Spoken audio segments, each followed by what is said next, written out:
Welcome to the replay from today's live stream. I go live every Wednesday at noon California time, and I'm working on some dyed fabric. I was originally working on this as a 100-day project and decided it was stressing me out, so I was not going to worry about it anymore. I've cut the fabric down into a few different sizes, and I just kind of wanted to get the background pieces, the bulkier pieces down. Sometimes I'll do this with some needle felting with some wool roving. Sometimes I'll stitch down some clusters. I'll do some couching, but I just kind of wanted to get to that point today on as many of the pieces as I could, because then I would be able to take them over to the couch and sit and stitch while I was watching TV. Moved on to the 6x6 pieces here, and we voted on which fiber to use, and then I kind of played around with it until I got a layout that I liked. Somebody suggested doing my initials. I didn't think that was such a good idea, but I did like just kind of throwing it up and letting it flop down and getting that little loop, so I decided I wanted to do that on all three pieces. And we had a great conversation today. We really did. We talked about whether or not we felt like we were an artist. I hope you feel like you're an artist. Whether you sell your work or not, you are still an artist. Oh, we looked at these doilies, had to decide green or gold. And you know what? The gold won really fast. But that led to a conversation about don't hoard your good stuff. You took the time to make these beautiful dyed fabrics and dyed laces and fibers and papers. Use them up. Don't just let them sitting on the shelf. You need to figure out a way to get brave about using them. Although there were a couple people there that said they dove right in. They wanted to play with their good stuff, and that made me really happy. I can start to see with the gold here how this is going to come together, and I'm real excited to get that fiber couch down and get the laces down and just really make the next step so I can do some embroidery on them. We talked about, that fiber that I'm using there, that is some wool carpet samples, and it's got a center fiber in it, so I had to use the pliers to take the center fiber out. And thank you, Joy, for sending me those wool fibers. I'm going to have a lot of fun using them. Moved on to the 8x10s. I had already started to work on them a little bit. Put some roving down, but I know I needed to add some lace. Okay, I wanted to add some lace. So I cut up another bit of my doily and decided to play around with that on there. I think the brown is going to help that purple pop a little bit more.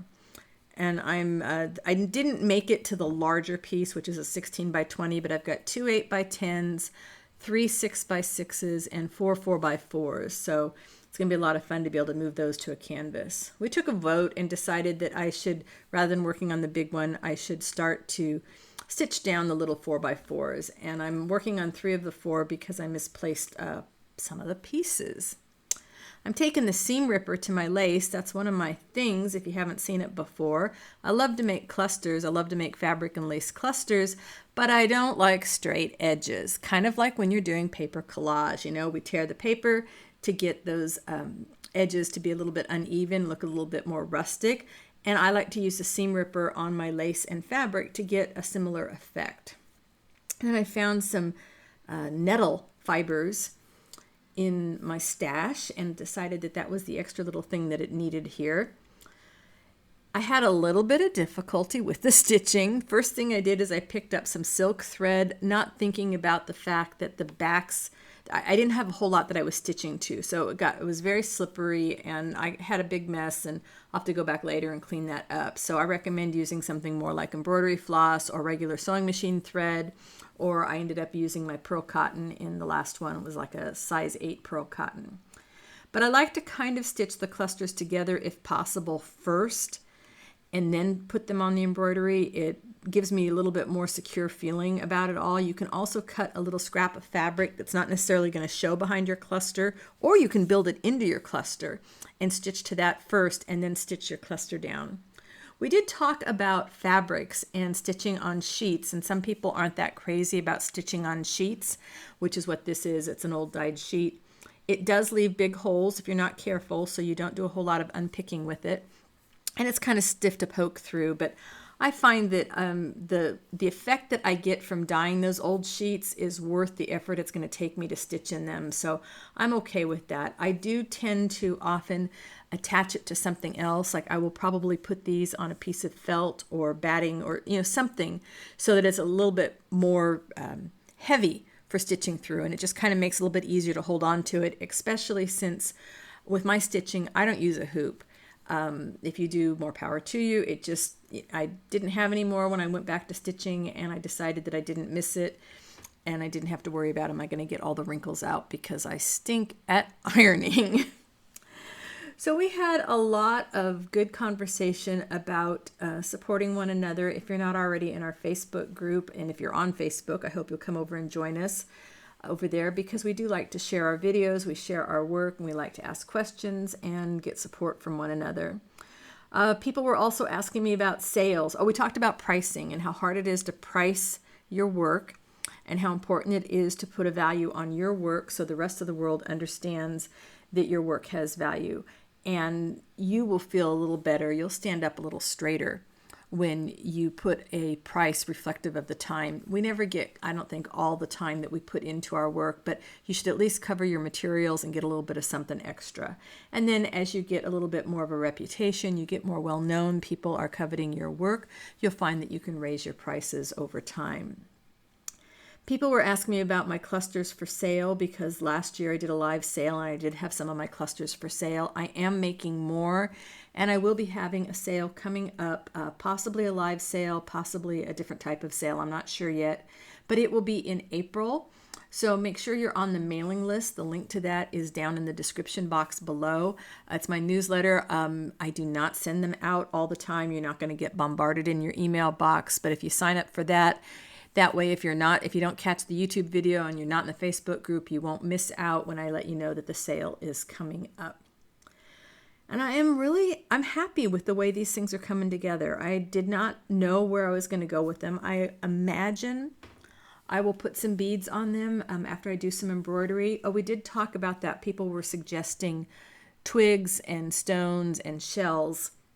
But I explained that just like with beads, I like to wait until the end. It's like the very last thing I do, because it's kind of awkward to hold that fabric in your hand and then try and stitch around a shell and find the right angle to go around the bead and stuff. So I just find that easier to wait until the end. Let's see, what else did we talk about? We talked about what a friendly group we are. Honestly, I was so tickled to have so many people there. The live streams have grown. I've been doing them for about 2 years now, and I was such a nervous wreck. Maybe it's been almost 3 years. A lot of my old videos and old live streams, I kind of, they're cringeworthy to me, but yet it's good to go back and see how I have grown with my videos, how I have grown with my live streams, and most of all, how I've grown as an artist. And so I hope you look back sometimes at the art that you've created over time and give yourself a pat on the back. Don't look at it and say, oh, I can't believe how horrible that was. Oh, that was terrible.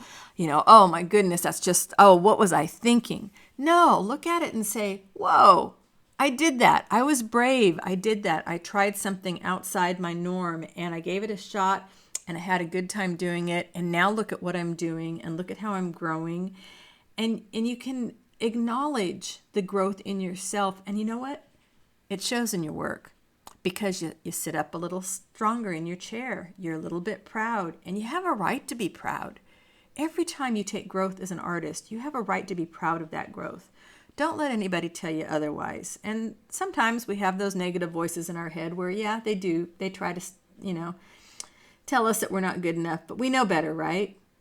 We know we're good enough, just as we are. You don't have to be an artist with art in a famous gallery commanding thousands of dollars. You are a maker. You're making work from your heart, and that makes you an artist. That makes you a marvelous maker in my book. And I am so glad that you are in my creative circle, my creative world, because I love the support that I can give to you, because that energy comes right back to me. Go out and make some art your way.